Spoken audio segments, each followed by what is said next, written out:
दारी और ट्रिश दो भाई बहन हैं जो कॉलेज से छुट्टियों में अपने घर लौट रहे होते हैं। वे एक लंबी और सुनसान सड़क से सफर कर रहे होते हैं। रास्ते में वे आपस में मजाक करते हैं, पुराने गानों की धुन गाते हैं और अपनी बचपन की यादें ताजा करते हैं। तभी अचानक एक पुरानी, काली और खतरनाक दिखने वाली वैन उन्हें ओवरटेक करती है और उनके पीछे पड़ जाती है।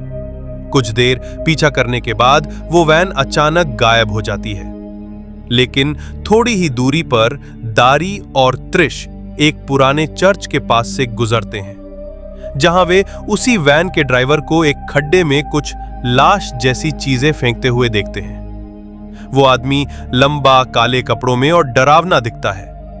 दोनों घबरा जाते हैं, लेकिन दारी की जिज्ञासा उसे वहां वापस ले जाती है।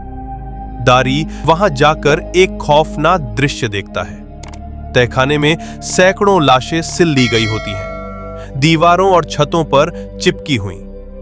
कुछ लाशें ताजा होती हैं और कुछ सालों पुरानी। वो डर के मारे जल्दी से बाहर आता है और ट्रिश के साथ कार में बैठकर वहां से निकल जाता है। दोनों पुलिस को फोन करते हैं, लेकिन जब वे एक पुलिस स्टेशन पहुंचते हैं, वहां भी क्रीपर का हमला हो जाता है। धीरे धीरे यह साफ होता है कि वो प्राणी इंसान नहीं है, वो एक दानव है, क्रीपर, जो हर 23वें वसंत में जागता है और 23 दिनों तक इंसानों का शिकार करता है। वो उन्हीं अंगों को अपने शरीर में शामिल करता है जो उसे जरूरत होती है। अगर उसे आंख चाहिए तो वो किसी की आंख निकालकर अपनी बना लेता है। क्रीपर का कोई निश्चित रूप नहीं होता। वो उड़ सकता है, तेज दौड़ सकता है और उसके पास एक भाला जैसा हथियार होता है। वो अपने शिकार को सूंघकर पहचानता है कि किसका कौन सा अंग उसे चाहिए। इस दौरान एक रहस्यमयी महिला, जो सपनों और भविष्यवाणियों के जरिए क्रीपर के बारे में जानती है, ट्रिश और दारी को चेतावनी देती है। वो बताती है कि क्रीपर तुम दोनों में से एक को चुनेगा और वो वही होगा जिसकी चीखें वो पसंद करेगा। क्रीपर केवल डर को महसूस करके अपने शिकार को चुनता है। क्रीपर दोनों का पीछा करते हुए उन्हें एक पुराने मिल तक ले जाता है।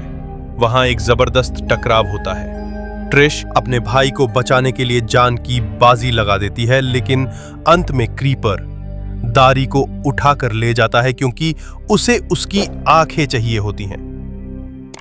ट्रिश लाचार होकर देखती रह जाती है। कुछ ही समय बाद हम देखते हैं कि क्रीपर एक अंधेरी जगह में बैठा है और दारी की आंखों को अपने चेहरे पर लगा रहा है। उसकी आंखों में अब क्रीपर की आत्मा झलकने लगती है। जीपर्स क्रीपर्स केवल एक डरावनी कहानी नहीं है, बल्कि ये डर, रहस्य और मानवीय भावनाओं की परीक्षा है। ये फिल्म ये दिखाती है कि किस तरह इंसानी जिज्ञासा और बहादुरी एक अलौकिक शक्ति के सामने कितनी असहाय हो सकती है। क्रीपर का रहस्य आज भी अधूरा है और वो फिर से 23 साल बाद लौटेगा।